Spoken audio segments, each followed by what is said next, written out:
My mum said to me, go to I said, what am I going to do with the 40 grand? She goes, oh, go to my friend's a financial planner. I said, oh, we'll go and see him. And I went and seen him and I had the 40 grand. I go, what can I do with the 40 grand? He goes, oh, you give it to us. We'll put it into funds and we'll give you 10% a year. So I said, oh, I'll have a think about that. And I thought, that's 4K a year I'm going to get out of that. And I'm like, 4K a year? That's not how am I going to retire on that? So anyway, I went down the investment journey and bought an investment property instead. I thought I could leverage up on that. I turned that 40 grand into about 3 or 4 years. I turned it into about 500K. So I was a bit more than 10%. Welcome to Get Invested on the Property Hub podcast channel, the leading weekly show for Australians who want to learn how to unlock their full self, health and wealth potential. I'm your host, Bushy Martin, and each week I go deep with the best investors, experts, leaders and founders to find out what it takes to break free from the grind, discover freedom and to live by design. Subscribe now and join me and get invested in the life that you really want. Let's get started. Hi freedom fighters. Why are you investing in property or considering it? Is it for money, wealth, safety, security, prestige, bragging rights, or to free up your time? Or perhaps it's got a combination of all of these. And when it comes to property, what's more important? Is it growth or cash flow? Buying existing or developing? Is it the number of properties, their value, or the income they generate? As always, the answer is that it depends. Depends on a host of internal and external factors, and it's not static because it's likely to change over time. Because what you do in property, where and when you do it, and what entity and structure that you do it in, needs to be driven primarily by your lifestyle goals, in terms of how you want to live and how much that lifestyle costs. In other words, you need to be crystal clear on your strategy right from the get-go. And like a GPS rather than a roadmap, you then need to keep revisiting it regularly and then recalibrating to incorporate any changes in your goals, along with your capacity to do it, as well as accommodating ever-changing economic and property conditions. This is why a true strategy, as opposed to the thinly disguised property marketing tactics that many property professionals call a strategy, needs to integrate your lifestyle goals, together with your finance capacity and affordability, in order to then determine what property approach that you actually need to adopt. You need to marry what you want and need to do with what you can afford to do before you think about what type of property where and when is the best fit to help you make all of this happen. It's why we've developed our unique Freedom Strategy dashboard that integrates your freedom numbers with your Fairfax capability to inform the property approach that you need to adopt to achieve your ideal lifestyle. Because it all comes down to where you are and what I like to call the capital growth to cash flow curve, as I illustrate in my book and expand on in our recently released Freedom Formula program that you can still access for the introductory investment of just $99. And the first complete module is free and complimentary to enable you to get a sense of it. So if this is of interest to ensure that you're investing in property properly, then just click on the link in the show notes now or go to bushymartin.com.au/Freedom Formula course. Now, what the capital growth to cash flow curve captures is where you're currently at and where you're heading.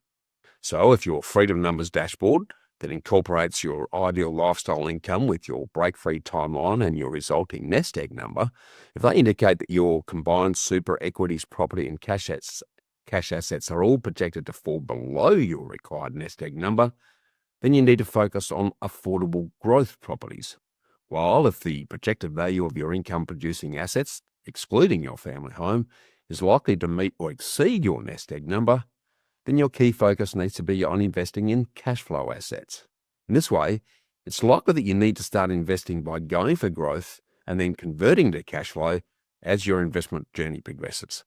So go for growth and then convert to cash flow, because the type, location and ownership structure of growth properties is very different from the type, location and ownership structure of cash flow style properties. And don't kid yourself into thinking that the aim of the property investment game is merely to buy and hold properties, pay off the debt and then just live off the rent, because it's very unlikely that this will give you enough residual rental income to ever live comfortably. So going for growth and then converting to cash flow also means that in the financial years leading up to and immediately after you want to reduce or stop work, you need to very carefully rationalise your portfolio in conjunction with advice from a savvy accountant and financial planner by selling down some of your growth assets, eliminating debt, and then converting the proceeds into more tax-effective, high-yielding cash flow assets. So don't get caught up on the number of properties that you need to own, but focus more on the growth potential, the cash flow affordability, and the property quality initially. And then you can sell it down and convert it to cash flow to fund your ideal lifestyle long term.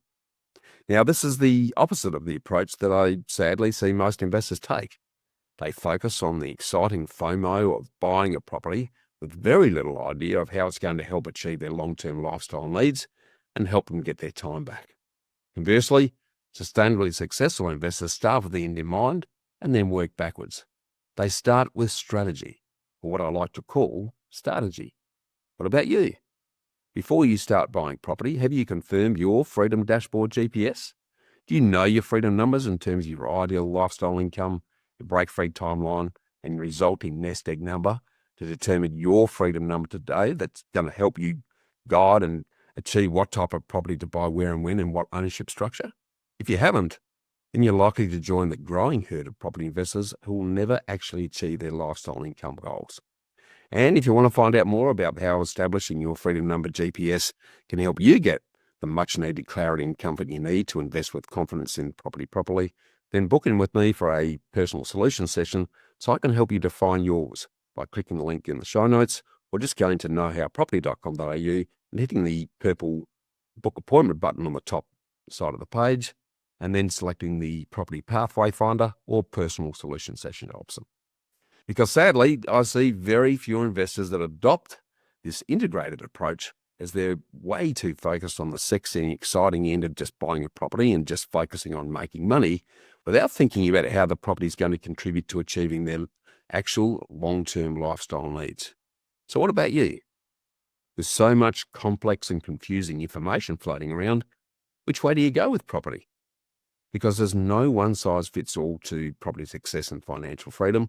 And if someone's telling you that they have the magic silver bullet solution, then run like hell. What you do and how you do it in property is dependent on a host of internal and external interrelated variables and changing dynamics that include your knowledge, skill, competency and mindset, your risk appetite, your financial capacity, your ongoing affordability, your network and access to the power of OP, being other people's money, which means other people's time and other people's knowledge, along with the vagaries of macro, micro, and microeconomic movements in property conditions based on supply, demand, and sentiment factors. And lastly, but definitely not leastly, it's all about time. This collection of independent variables that affect the right investment strategy to select for you is what I refer to in my book, The Freedom Formula, as your investment gear set. It captures the 7 key dependencies that need to drive what you do and how you do it, like the variable gears on a bike that enable you to tackle changing terrain and different conditions. And all of these internal and external influences, I want to reinforce yet again, is the importance of time, because it's one of the biggest drivers of the property strategy that you need to adopt. Because at the end of the day, getting your time back so that you can spend it freely with friends and family doing what you really love is actually what it's all about. And property is just the vehicle that can help you to do this. As I've often said, if investing in kebabs gave me better growth and I could convert into better cash flow, I'd invest in them. But it's just that property is the best leveraged growth and tax advantage asset that can create your wealth that fuels your lifestyle here in Australia. So no matter how busy you think you are, you need to invest in the important instead of the urgent in order to create the time now to invest and use the time that you've still got in order to get your time back sooner rather than later, so that you can spend your time on things that really matter to you. In this way, you're embracing time as your best friend instead of continuing to treat it as your worst enemy. Because at the end of the day, it's all about time, freedom of time, and not money, wealth, prestige, the number of properties, bragging rights, or any of the other things that I see many chasing and killing themselves on like moths attracted to the flames of a fire. When I talk about time, it's also not just the time horizon you're investing for to achieve your goals, But just as importantly, it's the time you've got available alongside the time commitment required for the type of strategy and property approach that you adopt that affects where you're likely to be on the broad spectrum of passive versus active property investment. As an example, if you're investing for the long term and you have no time and limited knowledge, then a passive do-it-for-you strategy using other people's expertise to secure a set-and-forget buy and hold property in a high-potential growth area is likely to be your best and safest bet. Conversely, at the other end of the scale, if your goals need to be achieved quickly and you have the time, skill and capacity and or access to expertise to commit to adopting a more active do-it-yourself strategy to value add, manufacture and then realize equity, then a buy, redevelop or reno and then sell, rinse and repeat approach may be the quicker and faster way for you to go. And in between these two investment strategy and property tactic extremes, there are multiple variations and combinations. You just need to adopt or develop an approach that is best suited to you, that allows you to sleep comfortably at night. But also remember that time is the great forgiving healer in property. So you need to balance the potential rewards with the risks associated with the strategy approach that you adopt, and have the right independent and proven expert team to guide, educate, support and protect you, whichever end of the spectrum that you pursue, which is also likely to change and evolve as your knowledge, clarity, comfort and confidence increase over time. So as you can hear, and as I've said many times before, choosing the right investment strategy and property tactics combination is no easy or finite matter, which is where today's guest, Simon Lacey, may be able to assist you in giving you the added clarity and confidence that you need in order to craft your personal and sustainable investment style and approach. As you're about to hear, starting with a light bulb moment at the tender age of just 15, Simon secured his first property when he was just 20. And he's gone on through active property development to positive cash flow investment to create a massive portfolio with his wife, Christie, of 26 properties and growing, I think, spread across multiple states. That's generating a whopping $900,000 in rental income, and he's on his way to the magic million. And as a result of their personal success, Simon and Christie have created their family-owned and boutique Lacey Elite Buyers Agency to help you and others do the same. And I just can't wait now to unpack the secrets to his success. So welcome and let's get invested, Simon. Thank you very much. Thanks for having me on. Really appreciate it. Excited to chat. Yeah, really looking forward to it, mate. You've clearly, with yourself and Christie, have achieved a great deal over a relatively short time. I know you've been involved in property for a long time now. But I guess just to kick things off, for those who sort of haven't come across you as yet, I'd love for you to just to share probably your favourite funny story that you or others tell about yourself that best sums up who you are. Probably persistence. When we were traveling Australia last year, we were on the west coast with our caravan, and our caravan wheels, we had a lot of weight on our caravan, and our wheels were starting to get on fair angles. It looked like a drift car sort of thing. They were on a fair angle, and we're getting people on the radio going, "Your wheels, they look like they're going to fall off." And I'm like, "It's okay." We'll pull up the servo, and they go, "Your wheels, they look like they're going to fall off." I said, "It's okay. They're still turning. We'll keep going." And we got to a remote town and a servo, and I said to the guy, "Can you have a look at it?" And he pulled the wheels off, and he goes, "Your axles are bent and they're cracked. You're not going anywhere." And I said, "Oh, I've got to be in Brusselston in 4 days to meet the in-laws." And he said, "You're not going anywhere." And I said, "Well, I'm going to try." He said, "You won't make it to the end of the street." And I said, "I'm going to give it a go. I've got to get to Brusselston in 4 days." So off I went. I blew 4 tires on the way. But yeah, for me, it's always this persistence. Always find a way to keep going. Yeah, so it sounds like there's a bit of a fearless approach of you're not limiting yourself or talking yourself out of it. You get very clear on what you want to do and just go and make it happen. Would that be right? Yeah, 100%. Whatever it is, it's from a young age. For some reason, I've got that. I think it comes from my father. Whatever it is, you just got to find a way. Something goes wrong. There's always a way around it. There's always another way. Yeah, I love it. I remember when I was going to do my first little development, and build my first townhouse, I went to the agent I bought the property off, and I said, at the age I was 21, I got some drawings drawn up from a draftsman, and I took them to the real estate agent, and I said, "Oh, I'm going to build these," and he said, "How?" And I'm like, "What do you mean? I'm just going to build them. Do I own a builder? I'm going to build them." And he sort of looked at me and like, "But yeah, too young. Where are you going to get the money? How are you going to do it?" I said, "I'm just going to get my own builder ticket and build them." So yeah, I think it's best persistence, and always find a way. It's clearly you just get very, very focused on what you want to do, and then just make it happen, and then either learn along the way or get other people around you to help make that happen, which sadly is a characteristic that we don't see a lot of in Australia these days. I think to some degree, Simon, we're too comfortable in this country, and as a result of that,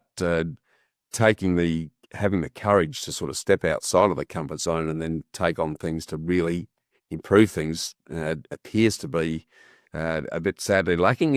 What's your experience been in that score?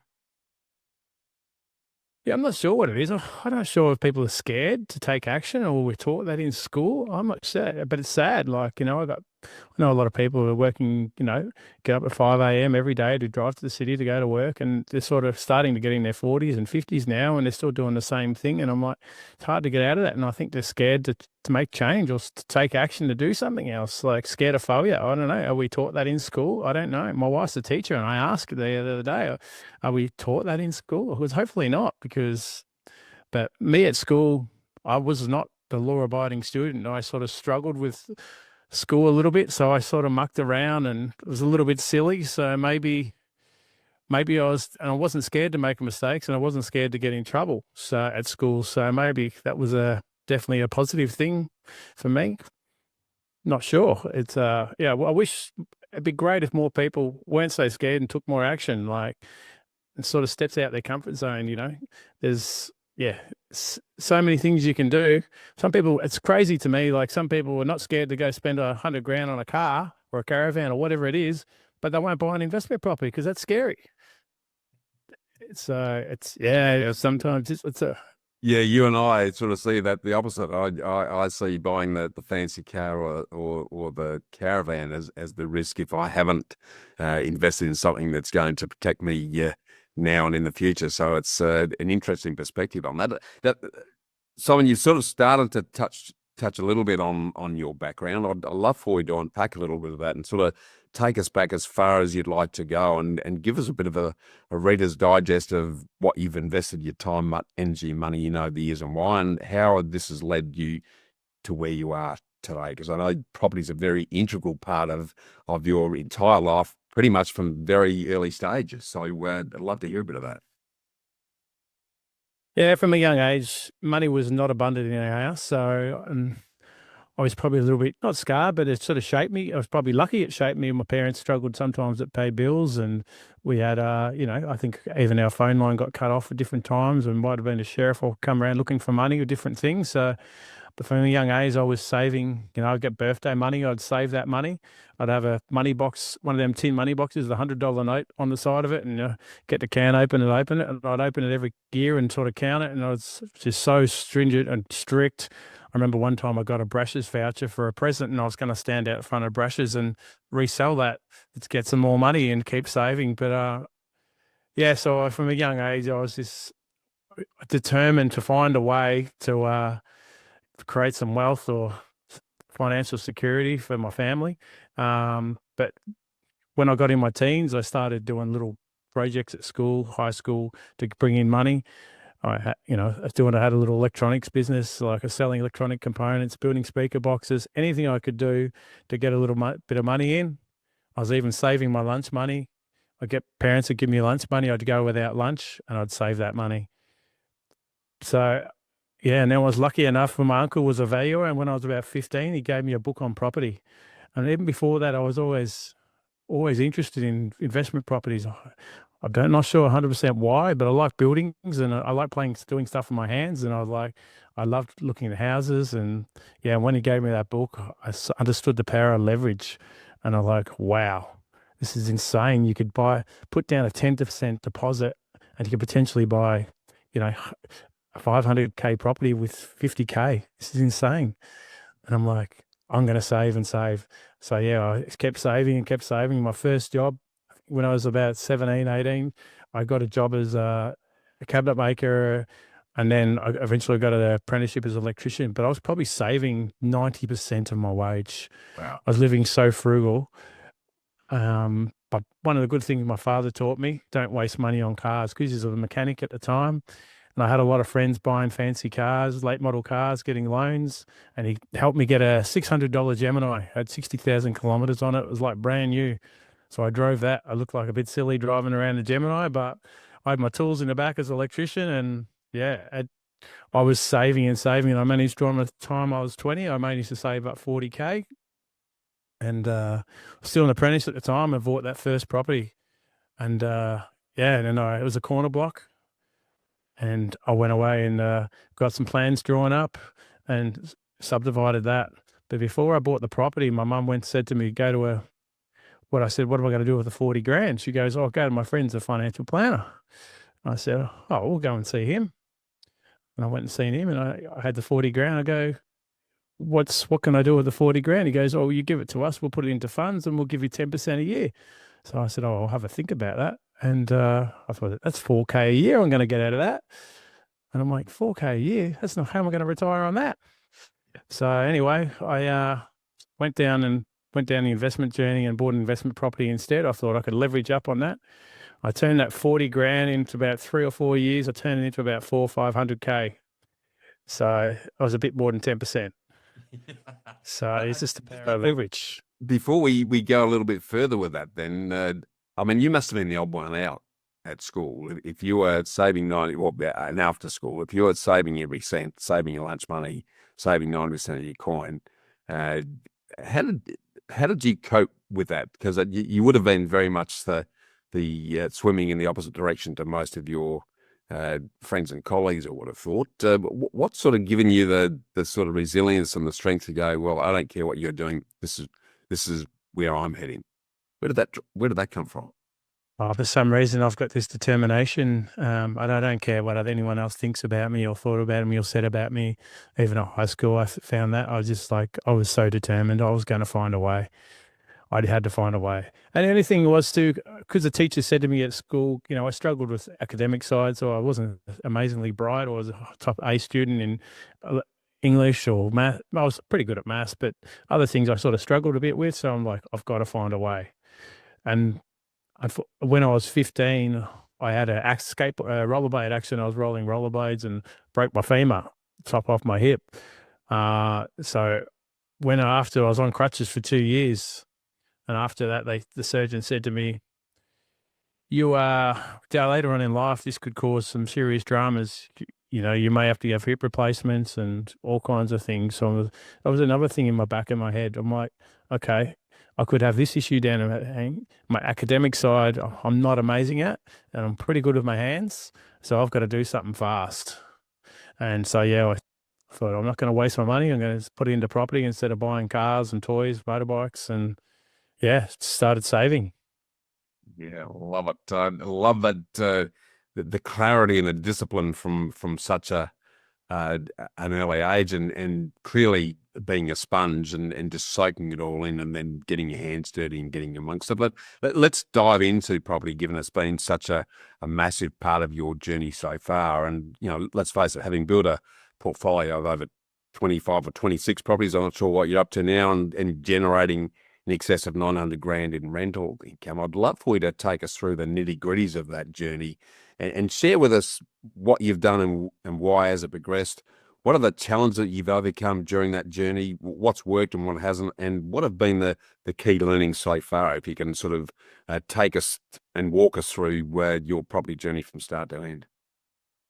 So in the early days, after I finished that first sort of corner block, built that townhouse, I thought I was just determined to be a developer. I thought developer was, which wanted to develop. And I did another one of them. I did another corner block, and I did another corner block, and then I bought a house and I put 2 units at the back of that. And then I did that again. And then I knocked over a house, put 3 on it. I kept doing these scenarios. At the time, I had a solar business. After I finished my first corner block, I used that money to start a solar business. Okay. So, yeah, so I continued with it was doing the developments. It was going great until I had a builder go broke on me. That was a very stressful time. Ouch. And then after that, down the track, I had another one pass away on me. So and he was pretty well my main mentor. He was doing a lot of townhouses for me. And I used to ring him every day. He was potentially, doing 20 to 50 townhouses for himself a year. He was set himself up. He loved similar things to me, like camping or being in the bush. And yeah, he was probably in his 50s. Unfortunately, he got brain cancer and passed away.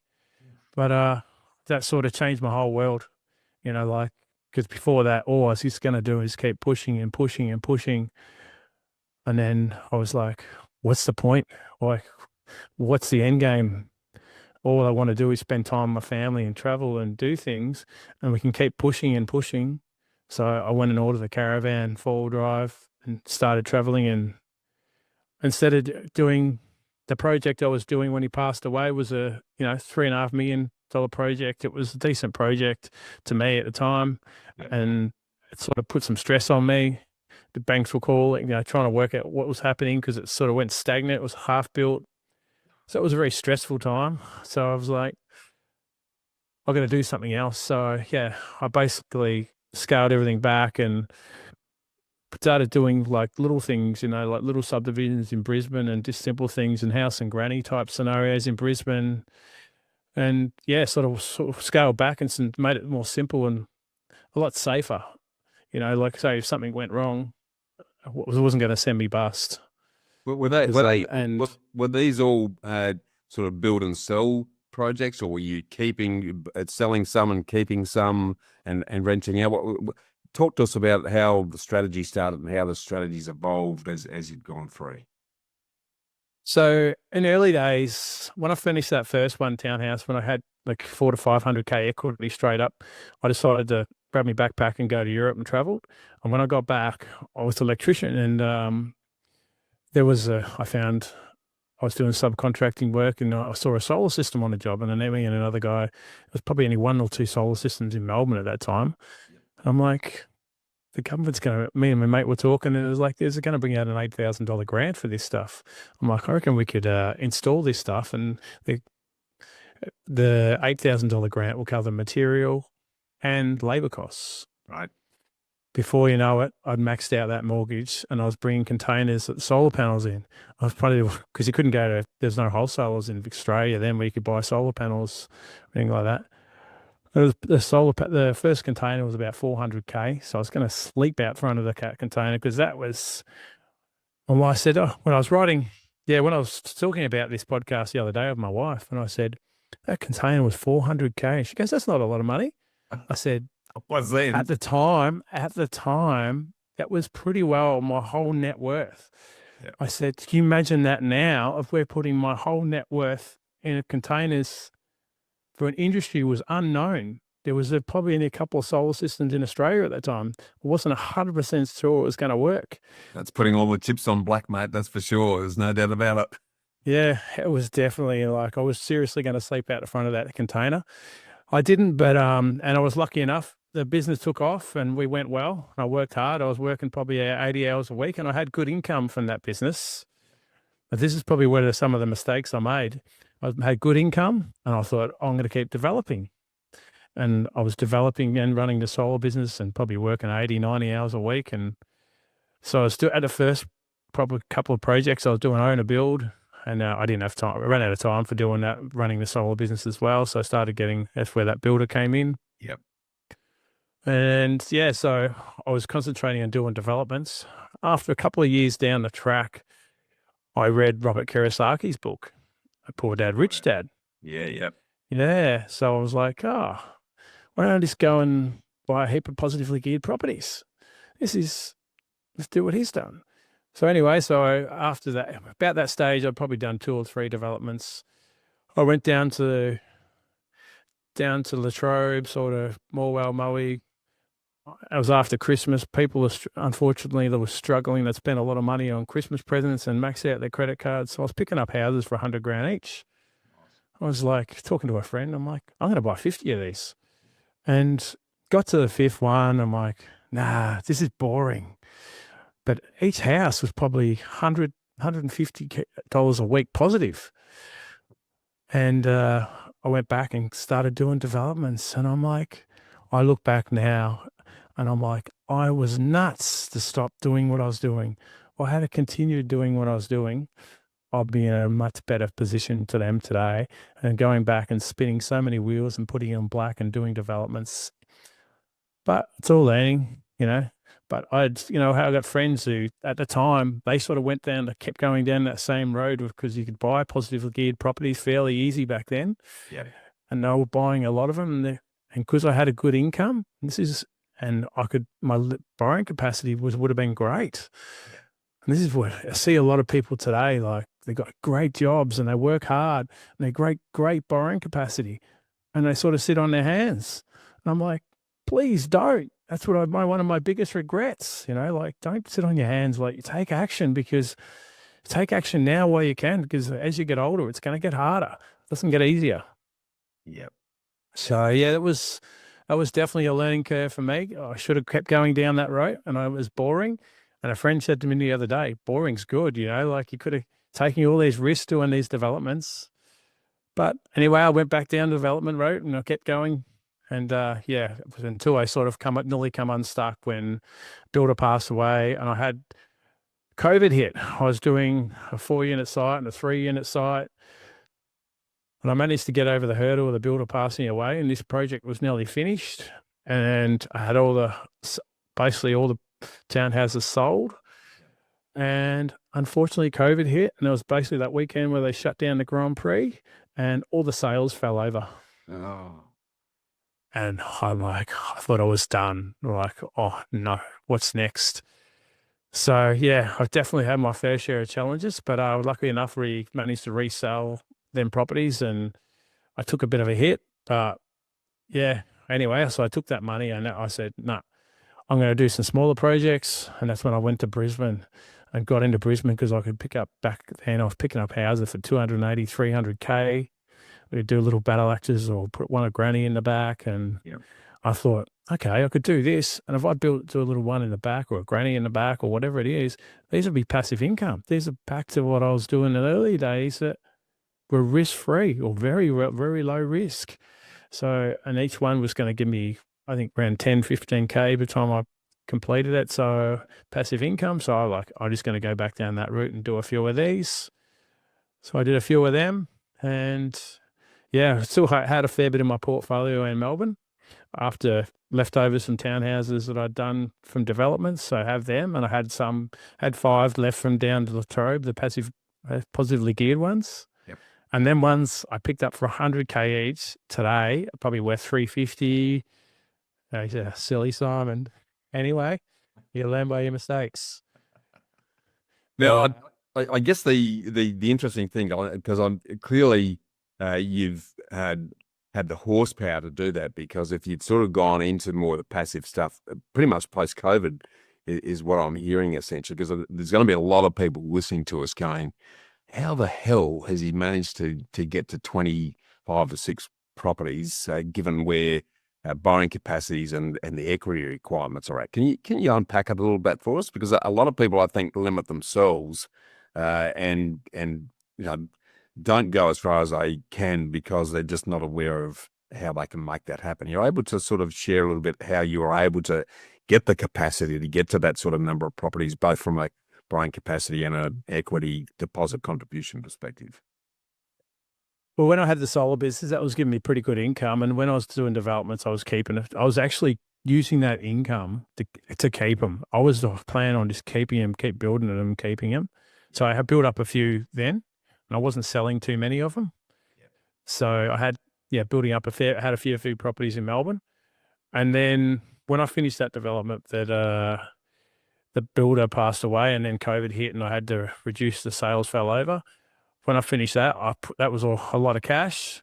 So I took that cash and bought a lot of cheapies in Brisbane at the time. Yep. I was picking them up for 280, 250, 300, and so I just bought. Can't remember the exact number, but maybe 10, 12 up there at that time, and I already had a few down in Melbourne. So and then I built the little ones on the back up there. Yeah. So that was the good thing about doing the little ones on the back. That was bringing up my income. So borrowing capacity was increasing my borrowing capacity. I sort of always worked on ways to increase that yield. It's pretty well coming from Robert Kiyosaki's book, cash flow, like whether it's a reno or adding a room, putting a granny flat or doing a little subdivision, putting a house at the back, whatever it is to get that yield up, because the banks, like good income. Yeah. And as I've got older, the solar business, been a very competitive world now. So the income from that has dropped off dramatically. So I'm sort of relying on now a lot of income coming from my rentals for serviceability. Yeah, God. But let's talk about that as well, because, with 900 grand heading towards $1 million worth of rental income being generated from a portfolio.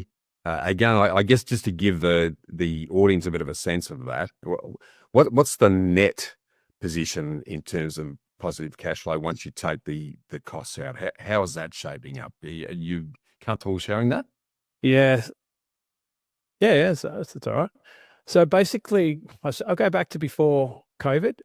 I did a big refinance. Sorry, not before, just after COVID, after I finished all the ones in Brisbane, and after Brisbane had been through that boom, and I was about 250K positively cash flow. So that was when we grabbed the caravan. We went around Australia for 7 months. I enjoyed the family, had cash coming in. I thought, this is it, we're done. And then unfortunately, the bank decided to put up interest rates 13 times. I'm like, oh, okay. So instead of panicking, just keep meditating, keep thinking, there's got to be another way. Okay, so then I went back to Brisbane and I started doing some co-living stuff to increase my cash flow. And that's what I've been working on to increase my cash flow in the last sort of 2 years.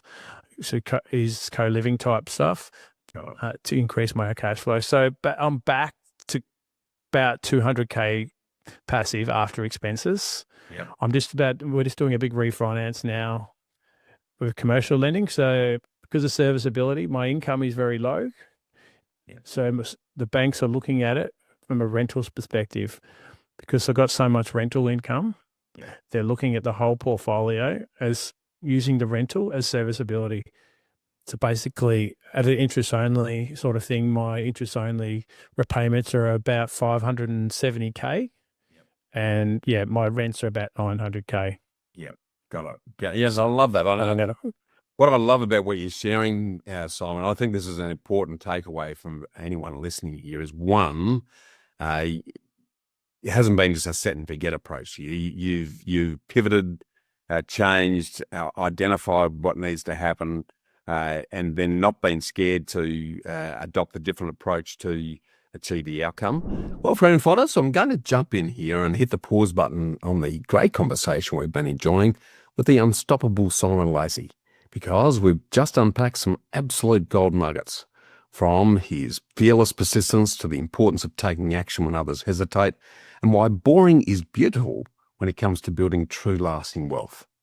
We've learned that success isn't luck, it's persistence, preparation, and the power of purpose.